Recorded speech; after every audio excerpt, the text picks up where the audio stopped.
민주당이 당론으로 발의한 상법 개정안이 찬성 186표, 반대 91표, 기권 3표로 오늘 국회 본회의를 통과했습니다.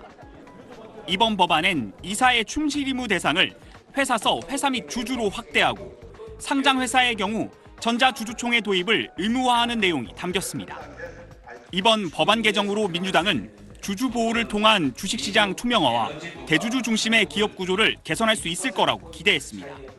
우리 증권시장의 고질적인 문제로 지적되어 온 코리아 디스카운트를 해소할 시발점이 되리라고 기대합니다. 여당과 경영계는 소송 남발 등으로 기업의 경영활동이 위축될 수 있다며 반대해온 법안입니다. 경영권 위협이 상존하는 상황에서 어느 기업인이 새로운 사업에 도전을 하겠습니까? 해당 법안은 지난달 26일 국회 법제사법위원회를 통과했지만 우원식 국회의장이 여야 합의를 당부하며 본회의 상정을 한 차례 보류했다가 오늘 야당 주도로 통과된 겁니다. 여당은 최상목 대통령 권한대행에게 제2요구권, 즉 거부권 행사를 건의하겠다고 밝혔습니다. 그런데 검사 출신인 이복현 금융감독원장이 주주가치 제고를 위해 노력해온 상황에서 부작용이 있더라도 거부권 행사를 반대할 수밖에 없다는 뜻을 이례적으로 표명했습니다. 차라리 직을 걸고 반대해야 되는 입장이 아닌가 이렇게 생각을 하고 있고요. 여당은 금감원장은 국무위원도 아닌데다 소감 법률도 아니라며 불쾌감을 내비쳤습니다. 검사 때 자기 하고 싶은 대로 하던 그 습관이 지금 금감원장이라는 막중한 그런 자리에서도 나오는 것 같아서 안타깝고, 이런 가운데 최 대행은 내일 임시 국무회의를 소집했는데 여기서 야당 주도로 국회를 통과한 명태균 특검법에 대해 거부권을 행사할 걸로 전망됩니다. SBS 송기준입니다. 한국경제인협회 등 8개 경제단체와 국회에서 만난 여당 지도부. 야당이 기업 이사의 충실 의무 대상을 회사뿐 아니라 주주로도 확대하는 상법 개정을 추진하는 데 대해 여당은 이해관계가 다른 주주들이 기업을 상대로 무차별적인 소송에 나설 걸로 우려합니다. 여당은 상법보단 자본시장법을 고쳐서 기업의 합병이나 분할 때 이사회가 주주이익을 보호할 의무를 명시하는 등 이른바 핀셋 처방을 만들자는 생각입니다.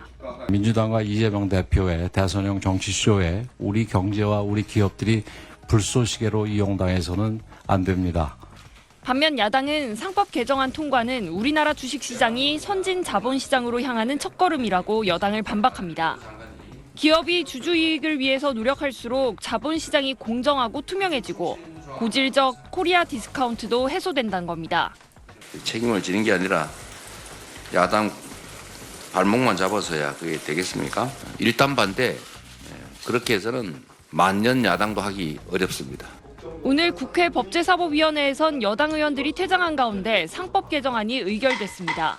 여러 가지 법률적 분쟁, 이런 문제에 대해서 우려를 표하면서 신중한 검토를 요구하는 바가 있었습니다. 법안 심사에서 충분히 심사 과정을 거쳤고 그래서 올라왔기 때문에 이것은 오늘 처리하도록 하겠습니다. 야당은 내일 국회 본회의에서 상법 개정안을 표결 처리할 방침인데 그럴 경우 여당은 최상목 대통령 권한대행에게 거부권 행사를 요청하며 응수할 방침입니다. SBS 박서경입니다. 야당 단독으로 국회 법제사법위원회 소위를 통과한 상법 개정안의 핵심은 이사가 충실해야 하는 대상을 회사뿐만 아니라 주주로까지 확대하는 겁니다. 여당은 의결에 불참했는데 반기업법이라고 날을 세웠습니다. 외국계 투기펀드가 악용할 소지가 있고 이사를 대상으로 한 각종 주주 소송이 빈발할 수 있다는 겁니다. 경영활동을 심각하게 위협하는 반기업적인 법안으로 기업 현장에 큰 혼란을 야기할 것입니다. 여당은 개정안이 국회 본회의 문턱마저 넘으면 최상목 대통령 권한대행에게 거부권 행사를 요청하겠다고 했습니다. 야당은 알짜 사업 부문을 떼 별도 상장하는 이른바 쪼개기 상장 등에 따른 소액주주의 피해를 막기 위해서라도 법 개정이 꼭 필요하다는 입장입니다. 윤석열 대통령과 금융당국도 과거 상법 개정의 필요성을 언급했다고도 지적합니다. 충실 의무 확대에 반대하는 것은 친기업이 아니라 기업 총수와 경영자의 이익을 위해 우리 기업과 증시의 성장을 외면하는 것입니다. 여당은 기업 합병 또는 분할 시 소수주주 보호를 위한 자본시장법 개정을 대안으로 제시했지만 야당은 비상장 기업의 주주까지 보호하려면 상법도 고쳐야 한다는 입장입니다. 자본시장법 개정은 여당이 위원장인 정무위를 거쳐야 하지만 상법 개정은 야당이 위원장인 법사위에서 처리할 수 있다는 점도 야당은 고려한 걸로 보입니다. 야당은 모레 본회의에서 상법 개정안을 처리하겠다는 계획인데 최상목 대통령 권한대행 측은 정부가 반대해온 법안이라 최대 행위 거부권을 행사할 수도 있다고 내다봤습니다. SBS 김상민입니다.